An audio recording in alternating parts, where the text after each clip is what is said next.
What's the best example you have witnessed of someone destroying their own happiness or life? Some guy at work was caught red-handed stealing AirPods from the locker room. When he was sent to pick up his own kit before being sent home, he excused himself to go to the toilet and took a shit on the floor. The kicker is that we work on an oil rig. It's impossible to get away with theft, and he was a senior technician making really good money. He didn't need the AirPods, he was just stealing for the fun of it. He's now not required back, and all the companies talk to each other. He shat away his career over a pair of AirPods. Friend of a friend got caught in one of those to catch a predator-style stings. Was messaging with what he thought was a 14-year-old and tried to meet up to have sex. Lost his wife, all his friends, his apprenticeship, and spent the next several years in prison. Watched the same thing happen. Had a wife, a kid on the way, a good job. I was in the same grade as his little sister, he was 2 years older, and we went to the same school from kindergarten through high school.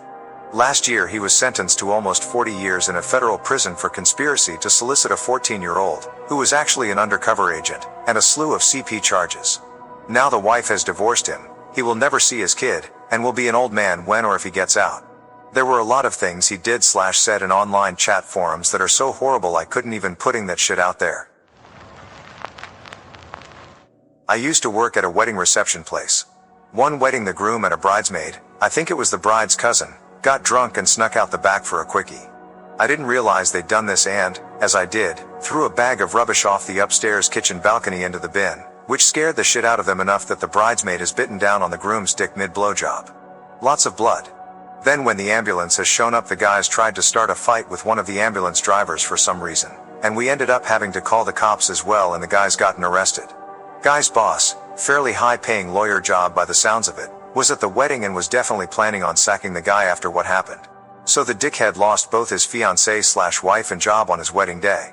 And I never found out just how bad the injury to his dick was, but it didn't look good. Note well, I put drunk in scare quotes because the other thing that had happened that night is that I'd fucked up with the beer kegs and we'd been serving light, low alcohol, beer as full strength that night.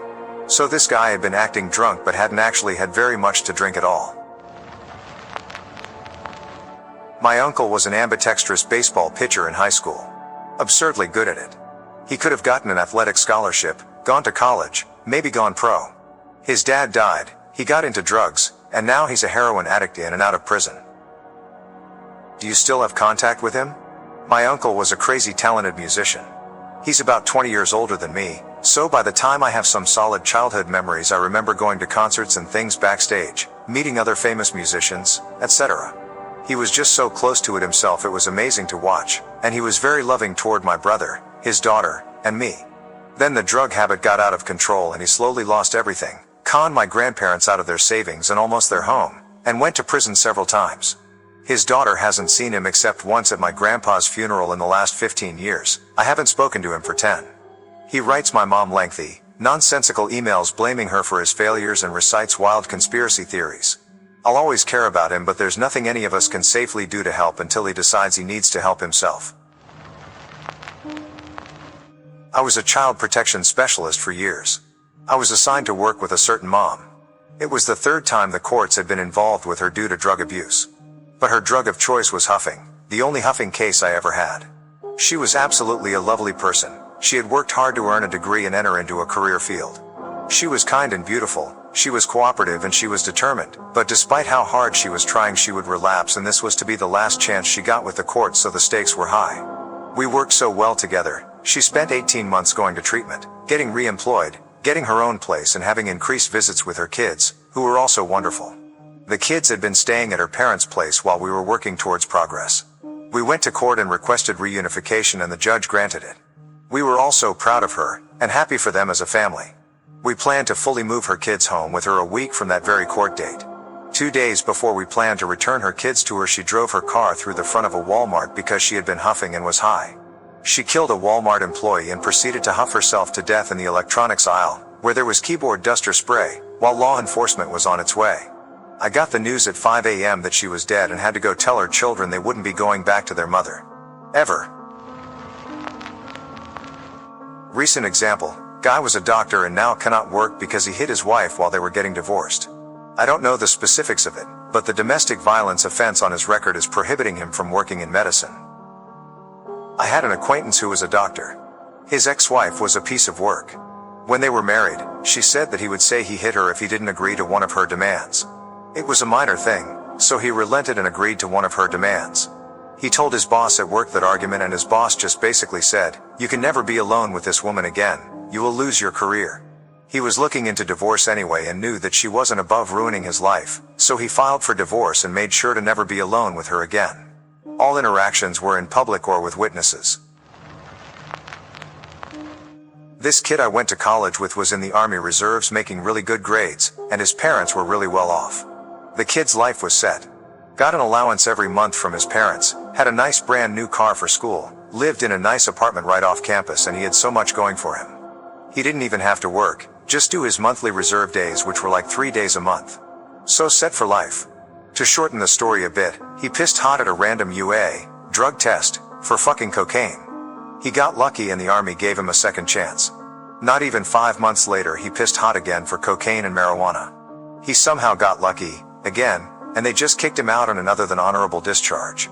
Parents pulled his funding and he had to get a minimum wage job at a sandwich shop. Never saw him again until he randomly popped up on my Facebook about a year later. I hit him up to see how he was.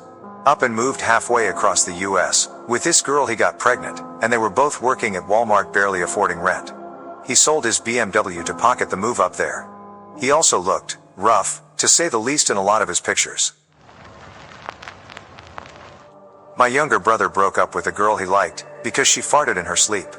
He was telling my older brother and I that he was in the midst of a miserable dry spell. And how he'd been seeing a girl he liked, but then she farted in her sleep and he was so grossed out because there are some things you don't need to see your significant doing.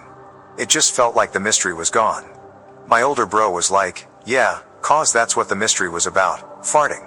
I called younger bro a fucking moron, and older bro was like, "You're half right." Edit, when he said you're half right he meant my younger brother may be a moron, but he ain't fucking. My ex-wife, we had sort of realized that things wasn't going to work out in the long run, but we wanted to solve things as amicably as possible and take the time.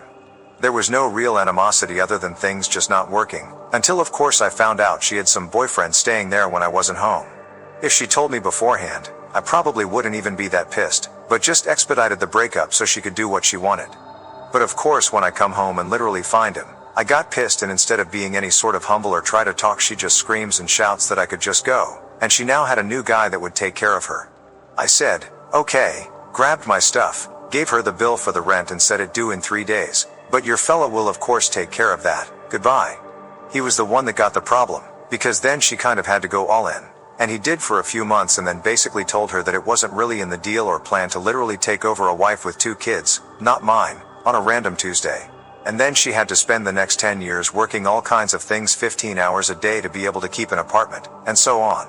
We are friends today, in that I don't hate her, so we talk once in a while, and she says that that was the dumbest day in her life. Not just sitting down and discuss for even 5 minutes. Yep, my ex-wife did the same thing. She made sure I never saw the guy because she thought I would kill him, when in fact, it wasn't his fault, it was completely her fault, and I made that opinion well known. She is now a single mother, to that guy's kid, and living in her mom's basement more than 10 years later still. I have zero sympathy at all, and my life actually improved so much a year after her and I split up. Good riddance. Our daughter is 25. Every few years she just randomly blows up her life. Tells us not to call or talk to her, cuts off her real friends and makes them hate her. Ends up calling us months later because she's out of options/friends. She's currently living with us, rent-free, no job, but has some plan on moving south with randos from the internet. Can't talk to her without her getting angry. We don't know what to do. It's so unsafe. She had a good job a year ago. Had a nice 2-bedroom apartment, a great friend who picked her up for work every day. My sister did this for many years since she turned 20. Periods of stability, then flying off the handle. She was diagnosed with bipolar disorder a few years ago. It was really hard on our family, and we had no idea she was mentally ill. We thought she was just kind of a jerk. Mania can really make someone unrecognizable. I recommend getting your daughter help with a psychiatrist. My sister is now on meds and frequent therapy, with a consistent job and almost done with her degree. I worked on a school bus as a monitor/aide. There was one driver, we'll call him Ed. Ed was always complaining about something. Every single day there was some new issue, some problem. He was a bit of a pain. He got into an argument with one of our supervisors over the radio one day and earned himself a 3-day suspension. His first morning back from his suspension. First route of the day, he gets on the radio and starts back complaining. Dispatch asks him a few simple questions. He responds with hostility and some really unprofessional comments. The director of transportation, our big boss, gets on the radio and asks Ed to meet him in his office after morning routes. Ed responds, "I'll be there if I have time." Boss says, "I need you to understand, this is not optional." Ed comes back, "I need you to understand, I'll be there if I have time." Mind you, this is on the radio as we are picking up high school kids. Everyone can hear what's happening this entire time. Another dispatcher calls in and tells Ed, "When you finish your high school route, park your bus there at the school. We are bringing someone to take your route over, and to bring you back to the lot." Ed did not like this and responded by saying, "Negative, I am finishing my route. Me. If you want someone to drive my route, you get our boss's boss, and have her come drive this route. Otherwise, I am finishing my route." Dispatch asked for an ETA to the high school. He responded, "Whenever our boss's boss is gonna be there. Otherwise, I get there when I get there." Somewhere around this time he starts talking like they were targeting him and picking on him, and that it ends today. Again, at this point he has a bus full of high school kids. Now, I did not see what happened at the high school, but I heard from several other drivers. Apparently, the police were waiting for him once he got there and they removed him from his bus. To quote one driver, he acted a fool the entire time. I'm not sure exactly what he was charged with, maybe kidnapping since he acted like he wasn't gonna bring the kids to school unless he got what he wanted? Theft for not bringing the bus back? No clue, but I do know he was arrested and fired. A few days later we get the news that he had a heart attack and died, most likely from all the stress. It ends today is a terrifying statement to make when you're in charge of children. I'm not surprised the police were called. I'd be afraid he was planning to drive off a bridge or something. Yeah. I remember hearing him on the radio just saying, it ends today, and thinking pretty much the same thing. That he'd take the bus and go on some police chase or something like that. I remember just sitting and listening so closely to the radio, as well as for any sirens. Just anxious the whole time, worried he'd do something crazy. My buddy Steve was the poster child for has it all. Good career, amazing wife, cute house. Then, the model trains happened. Not little setups, his guy took over the whole basement, then the garage. His wife went from amused to livid. Arguments turned into screaming matches. She eventually left, and Steve, in his model train bliss, barely noticed. The twist? He inherited a ton of money, and spent it all on antique train sets. Eventually though, he noticed, and no model could cure the blues of losing his incredible wife. I have a friend, I'll call him Jay. Smart as heck but maybe a little on the spectrum, so clueless as to social things. But he made great money in tech. One day he's at a friend's house and the friend said something to the effect of, "Nobody could bug my house without me knowing." So Jay thought it would be funny to put a spare webcam he happened to have in his backpack in his friend's entertainment center, plugged into his Xbox, just to see how long it took him to notice. Well, the friend didn't notice, but his friend's girlfriend did, and thought the friend had been recording them having sex, so she called the cops. The cops arrested the friend. Jay hears about it and goes in to explain. He didn't think he needed a lawyer, he figured the cops would be able to see it was just a dumb misunderstanding.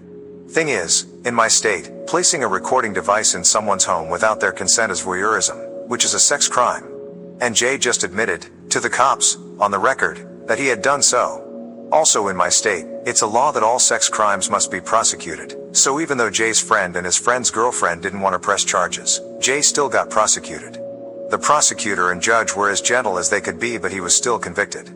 Now as a registered sex offender, for life, he has trouble finding and keeping work, gets harassed by neighbors, can't go to most of his kids' sports events, etc. All over one seemingly harmless prank. Damn. That's a sad fuck up, especially since they didn't want to press charges on him. Probably me when I was younger, I spent my entire teenage years alone because I gave up easily. Because I was scared of everything. I didn't have friends, love, dances, etc. I seriously was absolutely lifeless inside. You were not the only one. My best friend and hetero life mate. Early 30s with wife, kids, great job, and lots of friends. He was always looking for inventive ways to party. He figured out that you could order dried poppy pods online, grind them up, and make poppy tea. This stuff is strong. 4 to 6 ounces will have you floating on a cloud for 24 hours. Dosages kept going up over the next 10 years, until he couldn't physically drink enough fluid to maintain his habit. Lost his wife, kids, and then his third-generation family business job. Then he switched to heroin, living in a $500,000 home with no power or water. Junkies everywhere. When he overdosed, they stuffed his body in a closet for 3 days so they could burn through his credit and debit cards before reporting it to the police. Now his family is fighting squatters who have destroyed his home. I miss him every day. This is relatively mild, but it's still pretty sad. My mom is pretty isolated socially. She lives near me, and for years her main source of interaction with other humans was me and my kids. She was emotionally abusive when I was a kid and was doing better for a few years, but then was ramping up the abuse again. I went no contact for several months, then had a sit down with her and discussed what abusive behaviors needed to stop for us to continue our relationship. She agreed. It lasted 2 years. She started ramping up the abuse again, and then she put my kids and my immunocompromised niece at risk during the pandemic. My husband and I told her that she needed to adjust her behavior and acknowledge that her behavior wasn't okay. She used her usual manipulation tactics, a fake medical emergency that my husband took her to the hospital for, and when we didn't immediately forget everything that happened, she called the police for a welfare check on my kids. We haven't spoken to her in nearly 3 years, and they have been the happiest years of my life. She now has no one locally. My brother had already distanced himself. He lives several hours away, and she's not even getting attention when she goes to the hospital, because my sister-in-law is now helping her manage everything and will only talk to the doctors about her health issues, not my mom. I hope being abusive and selfish was worth her loneliness now. They don't get better, they just get better at it. Part of the reason I stayed in contact with my mom for so long is that she didn't want to be the way that she is. She's a kind person, but incredibly damaged from an abusive childhood and has no ability to regulate her emotions, which is suspect is related to undiagnosed ADHD and some untreated mental illness. I could very easily be as abusive as she was, because I have the same problem with emotional regulation. I'm more self-aware than she is, and I have better coping skills, so I'm breaking the generational cycle of abuse. She did actually try to be better, but unfortunately she spiraled into being awful again. My dad. He was a really talented mechanic and the shop foreman. Well liked, made great money, loved his job, owned a nice house in a beautiful neighborhood, in a port town we all loved. Married to a wonderful woman, my mom, had 2 kids. He just couldn't stop drinking. He became abusive and horrible. Lost everything. His house, his job, his family. He drank himself to death when I was 19, and my sister was 17. He died alone. To her enormous credit, after she left, my mom put herself through school and supported us all on her own. She got blacklisted by my dad's family and hers since the divorce was something they all looked down upon, and felt she shouldn't shame the family. They even threatened to gang up on her and lie in court saying she was on drugs. She was not. It was the bravest and best thing she ever could have done for us. At the funeral, all these same people just kept telling her how brave she was, and we didn't know how bad he was till years later. My sister and I are both successful, thriving adults with great professions. We have our own families and children, we both own our houses and have a good income. We're well educated, our lives are filled with love, it's all thanks to my mom. Over the years I think about my dad from time to time. Having my own children now, a husband, all of whom I love dearly. I can't imagine any scenario I would ever put them through that. I don't feel sad about it anymore, but it's just such a waste. His whole life, and for what? Some liquid in a bottle. Addiction is a terrible thing. Edit to add, my mom is a rock star, nice to know the internet thinks so too. The 3 of us don't have contact with either side of the family anymore, and haven't for a long time. We love our little trio that has grown to include in-laws, grandchildren, and lots of friends. Your family is who you make it. Don't waste time on people who don't love you.